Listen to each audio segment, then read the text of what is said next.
نبی پاک صلی اللہ تعالیٰ علیہ وآلہ وسلم فرماتے ہیں میں نا جنت کا دروازہ کھولوں گا تو ایک عورت کو نا میں سبقت لے جاتے ہوئے دیکھوں گا، یعنی وہ جلدی سے جنت میں داخل ہو رہی.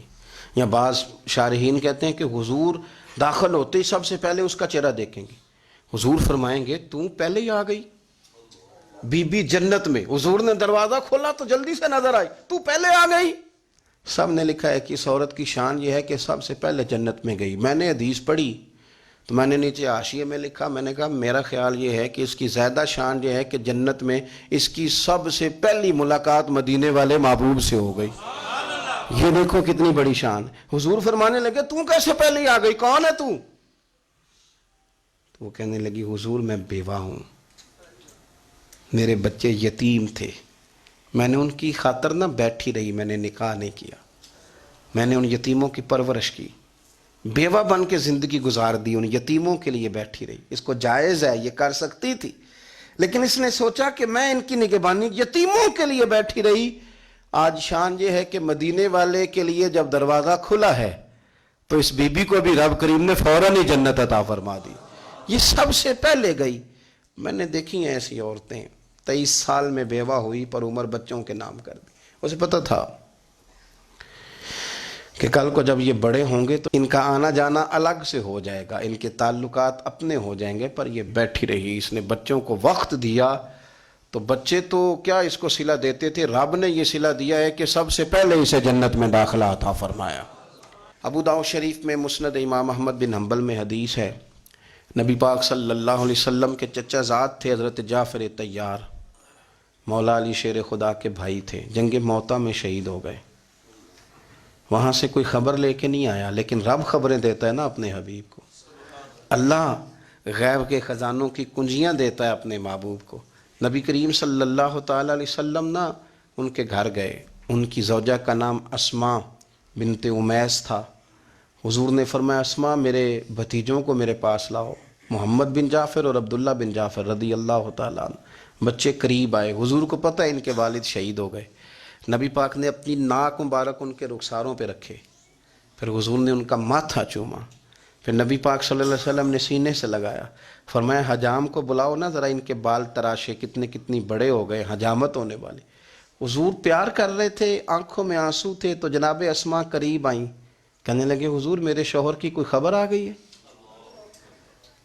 تو نبی پاک صلی اللہ تعالیٰ علیہ وسلم نے گردن مبارک اٹھائی تو آنکھوں میں آنسو تھے. فرمایا رب نے میرے بھائی کو شہادت کا درجہ عطا کیا. فرمایا کوئی آہ و بقا نہ کرنا میرے بھائی پر، اللہ نے اسے شہادت کا درجہ دیا ہے. حضرت جعفر طیار کے گھر والوں کے لیے حضور نے صحابہ کو حکم دیا کہ یہ غم میں ہیں، ان کے لیے کھانے پکا کے لاؤ. پھر نبی پاک ان بچوں سے پیار کرنے لگے، فرمانے لگے یہ جو ہے نا محمد بن جعفر یہ اپنے دادا جناب ابو طالب سے ملتا جلتا ہے، اور یہ جو عبداللہ بن جعفر ہے یہ تو سارا میرے ساتھ ملتا جلتا ہے. نبی پاک صلی اللہ علیہ وسلم پیار کرتے، باتیں کرتے. حضرت اسماء رونے لگیں. یہ ابو داؤد شریف میں مسند امام احمد بن حنبل میں چمکتے جملے. عرض کرنے لگی حضور میرے بچوں کا کیا بنے گا، کون کفالت کرے گا؟ قربان جائیں رسول پاک صلی اللہ علیہ وسلم کے کیا جملے، یتیموں کے لیے حضور کا نوازنے کا کیا انداز ہے.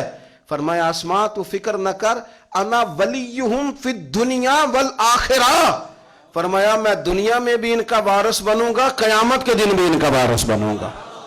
تو صرف دنیا کی بات کرتی ہے کہ نظام معیشت کا کیسے چلے گا، اور میرا وعدہ یہ ہے کہ دنیا میں بھی ان کی سرپرستی کروں گا، آخرت میں بھی سرپرستی کروں گا، آخرت میں بھی میں ان کا خیال رکھوں گا. آپ غور تو فرمائیں، توجہ تو کریں کہ اس قدر زیادہ حضور کا انہماک اس طبقے کے ساتھ ہمیں اپنے دائیں بائیں عزیزوں میں، رشتہ داروں میں، دوستوں میں، علاقہ میں، پڑوسیوں میں، محلے داروں میں دیکھنا چاہیے. یہ بچے بیچارے میں نے دیکھا ہے ان کے بگڑنے میں اصل بات یہ ہوتی ہے کہ کوئی مخلص ہو کے سرپرست نہیں بنتا. آگے بڑھیں، اپنی اپنی خدمات پیش کریں، اور جس طرح ہمارا بچہ بگڑ جائے تو ہم اس کے لیے پوری کوشش کرتے ہیں، جد و جہد کرتے ہیں، حالات، واقعات، پس منظر، پیش منظر کا جائزہ لیتے ہیں، کون سے اسباب اختیار کیے جائیں تو یہ ٹھیک ہو سکتا ہے. وہ ساری چیزیں ان کے لیے بھی ہمیں اختیار کرنی چاہیے.